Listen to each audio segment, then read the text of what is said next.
Happy day everyone. আশা করি তোমরা সবাই অনেক ভালো আছো। আজকে আমরা শুরু করব কোষ ও এর গঠনের আকৃতি নিয়ে। আকৃতি আসলে কি জিনিস? দেখো, প্রত্যেকটা আমরা পৃথিবীতে অনেক জীব দেখে থাকি। এক একটা জীবের আকৃতি এক এক রকম। কোনটা দেখো খুবই ক্ষুদ্র, খালি চোখে দেখা যায় না, অনুবীক্ষণ যন্ত্রের সাহায্য নেওয়া লাগে। আবার দেখো অনেকটা খালি চোখে দেখা যায়। আবার কিছু জীব আছে এতটাই দীর্ঘতম, যাদেরকে আমরা মানে পরিমাপ করাটা খুবই মানে টাফ হয়ে পড়ে স্বাভাবিকভাবে। তো ব্যাপারটা হচ্ছে আমরা তাদের পরিমাপক যন্ত্র ব্যবহার করতে হয় সেগুলোর দৈর্ঘ্য পরিমাপ করার জন্য। তাহলে আমরা পৃথিবীতে বিভিন্ন আকার আকৃতির জীব দেখে থাকি, মানে জীব দেখে থাকি। তাহলে এই যে বিভিন্ন আকার আকৃতির জীবদের কোষের আকৃতিও কিন্তু বিভিন্ন রকমের। আমরা এই বিভিন্ন ধরনের কোষের আকার আকৃতি নিয়ে আমরা আজকের ক্লাসে জানবো। তো আসা যাক সে পর্যন্ত। তো এখানে দেখো আমরা প্রথমত যেটা আসি, আমরা আকৃতির ক্ষেত্রে আমরা দেখো আকৃতির ভিত্তিতে আমরা সবচেয়ে ক্ষুদ্র আকৃতির কোষটাকে আমরা দেখে থাকি। পৃথিবীতে যত প্রকার জীব আছে সেটা উদ্ভিদ কিংবা প্রাণী বা অণুজীবদের যত প্রকার জীব আছে, যাদের মধ্যে জীবন আছে আর কি, প্রাণীর অস্তিত্ব আছে, যে সকল পদার্থের মধ্যে, তাদেরকে তো আমরা জীব বলে থাকি। এই যত প্রকার জীব আছে, উদ্ভিদের মধ্যে কিন্তু বিভিন্ন ক্যাটাগরি, রাইট? এখানে অণুজীবও থাকতে পারে, উদ্ভিদ থাকতে পারে, প্রাণী থাকতে পারে, আর অন্যান্য রাজ্যের জীব থাকতে পারে। এই সকল প্রকার জীবদের মধ্যে সবচেয়ে ক্ষুদ্র আকৃতির জীব হচ্ছে কারা বলতো? মাইকোপ্লাজমা লেইডউই। মাইকোপ্লাজমা লেইডউই, যার আকৃতি, যার দৈর্ঘ্য হচ্ছে কত? 0.1 micrometre. Can you imagine? 0.1 micron, right? 0.1 micron, আর ইউ ক্যান সে মাইক্রোমিটার। তো এখানে দেখো মাইকোপ্লাজমা লেইডউই, এটা হচ্ছে সবচেয়ে ক্ষুদ্র আকৃতির। এই পর্যন্ত আবিষ্কৃত যত প্রকার জীব পাওয়া গেছে তার মধ্যে সবচেয়ে ক্ষুদ্র আকৃতির জীব হচ্ছে মাইকোপ্লাজমা লেইডউই। এখন দেখো এটাকে আমরা আবার কি নামে জেনে থাকি? সংক্ষেপে এটাকে পিপিএলও বলা হয়। কি বলা হয়? PPLO, pleuro pneumonia like organism. এটাকে আমরা সংক্ষেপে আবার কি বলে থাকি? Pleuro pneumonia like organism. দেখো pleuro, P for pleuro, P for pneumonia, organism, like organism, L for like organism, pleuro pneumonia like organism. আমরা এটাকে বলতে পারি প্লেরো নিউমোনিয়া লাইক অর্গানিজম। এবার দেখো সবচেয়ে বৃহৎ আকৃতির কোষ, পৃথিবীতে যত প্রকার জীব আছে তার মধ্যে সবচেয়ে বৃহত্তম কোষ হচ্ছে কি বলতো? উট পাখির ডিম, যেটাকে আমরা অস্ট্রিসের ডিম বলে থাকি। অস্ট্রিস, রাইট? দেখো 170 মিলিমিটার থেকে 135 মিলিমিটার খোলক সহ, ডিমের যে খোলক থাকে সেই খোলক সহ এটার দৈর্ঘ্য 170 মিলিমিটার থেকে 135 মিলিমিটার। তাহলে দেখো সবচেয়ে ক্ষুদ্র আকৃতির কোষ হচ্ছে মাইকোপ্লাজমা লেডুই, যেটাকে আমরা সংক্ষেপে পিপিএলও নামে জানি, অর্থাৎ প্লেরো নিউমোনিয়া লাইক অর্গানিজম। আর সবচেয়ে বৃহৎ আকৃতির কোষ হচ্ছে কি বলতো? উট পাখির ডিম, যেটা 170 মিলিমিটার থেকে 135 মিলিমিটার হয়ে থাকে।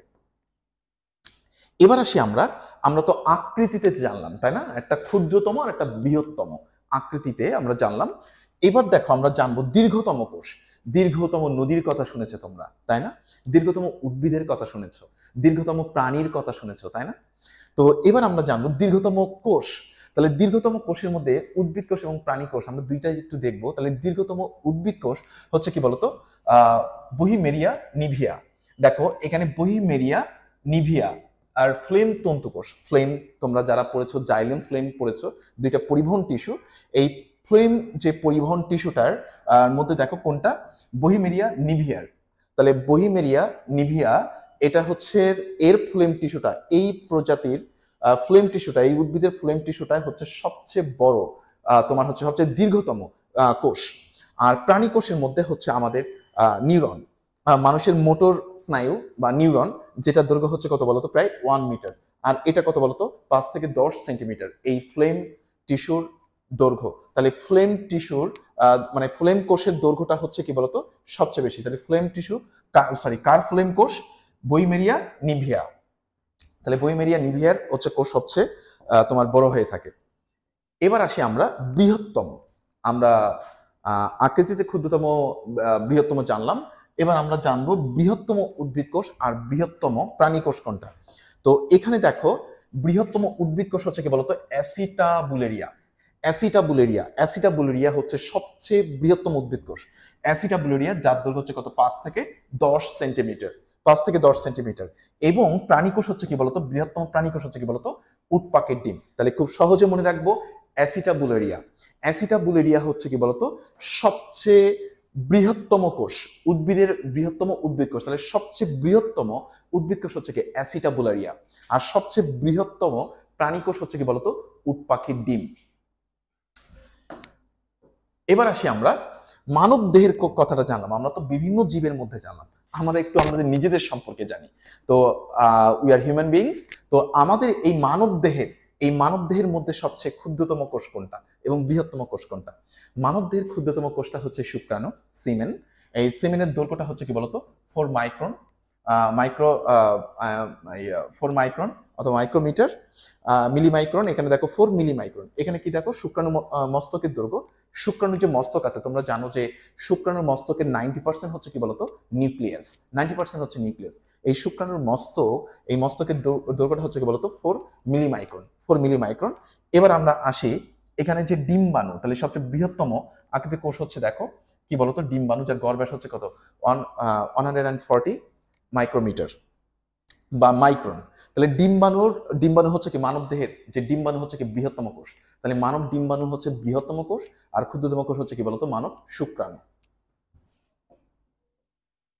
এবার আসি আমরা যেটা খালি চোখে দেখা যায়, মানে খালি চোখে দৃশ্যমান কোষগুলো, আমরা উদ্ভিদ কোষ এবং প্রাণী কোষগুলোকে দেখবো খালি কোষ, মানে কোষ কিন্তু আসলে আণুবীক্ষণিক, রাইট? কোষ কিন্তু খালি চোখে দেখা যায় না। একটাই মাত্র কোষ আমরা খালি চোখে দেখতে পাই, সেটা হচ্ছে ডিম্বাণু। ডিম্বাণু কোষ, যেটা আমরা ডিম খাই, তাই না? আমরা মুরগির ডিম বলো, হাঁসের ডিম বলো, বিভিন্ন প্রাণীর যে ডিমগুলোকে কেবল এই কোষটা কেবল আমরা দেখতে পাই, তাছাড়া অন্যান্য কোষগুলো আমরা কিন্তু দেখতে পাই না খালি চোখে। তো কোষ কিন্তু আণুবীক্ষণিক। তার মধ্যে খালি চোখে দৃশ্যমান উদ্ভিদ কোষ এবং প্রাণী কোষ সম্পর্কে আমরা জানবো। তাহলে খালি চোখে দৃশ্যমান উদ্ভিদ কোষ হচ্ছে কি বলতো মূলরোম। মূলরোম মূলরোম তোমরা মূলরোম পড়েছো। তোমরা জানো যে মূলরোমের মাধ্যমে উদ্ভিদ পানি ও খনিজ লবণ শোষণ করে, মাটি থেকে পানি ও খনিজ লবণ শোষণ করে। সেই মূলরোম কার মূলরোম? অ্যাসিটাবুলারিয়া। অ্যাসিটাবুলারিয়া বুলেরিয়া, দেখো অ্যাসিটাবুলারিয়ার হচ্ছে মূলরোম হচ্ছে কি বলতো খালি চোখে দৃশ্যমান উদ্ভিদ কোষ। আর খালি চোখে দৃশ্যমান প্রাণী কোষ হচ্ছে দেখো সরীসৃপ, পক্ষী প্রভৃতি। এই যে পাখির ডিম এবং সরীসৃপের ডিমগুলো আমরা দেখে থাকি। দেখো পাখির ডিম এবং বিভিন্ন সরীসৃপের ডিমগুলো কিন্তু আমরা দেখে থাকি, তাছাড়া কিন্তু অন্যান্য প্রাণীর ডিমগুলো কিন্তু আমরা দেখি না, রাইট? তাহলে দেখো এই সরীসৃপ যারা বুকে ভর দিয়ে চলে এবং যারা পক্ষীকুলের অন্তর্গত, এই পক্ষীকুলের অন্তর্গত যেমন কিন্তু হাঁস মুরগি কিন্তু পক্ষীকুলের অন্তর্গত। তাহলে হাঁস মুরগি এই যে পক্ষীকুলের অন্তর্গত যে সকল প্রাণীগুলো আছে তাদের ডিম কিন্তু আমরা কেবল দেখতে পাই, খালি চোখে দেখতে পাই, এরা কেবল হচ্ছে দৃশ্যমান। ওকে, দ্যাটস অল টুডে। তোমরা সবাই ভালো থাকবে এবং সাথে থাকবে পরবর্তী ক্লাসের জন্য। ধন্যবাদ।